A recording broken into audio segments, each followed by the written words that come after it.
Allah Taala özünün keremetli Kur'an-ı Keriminde mınday degen. Allah Taala hiç bir candı kötörü albay turgan sınоо менен sınabayt. Je kötörü albay turgan kıyınçılıkta jiberбейт.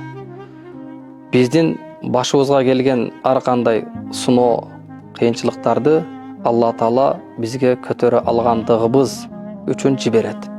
Эгер көтөрө албаганыбызда, ыйманыбыз жетпегенде, ал сыноону бизге жибербейт эле.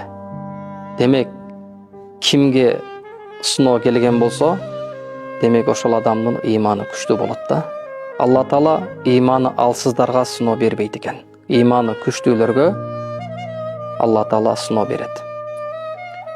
Биз инсандар кээде ошол сыноого сабырсыздык кылып, кээде ичип кетишет, кээде чегишет, кээде ар кандай Allah Taalaga нааразычылык билдиришет да.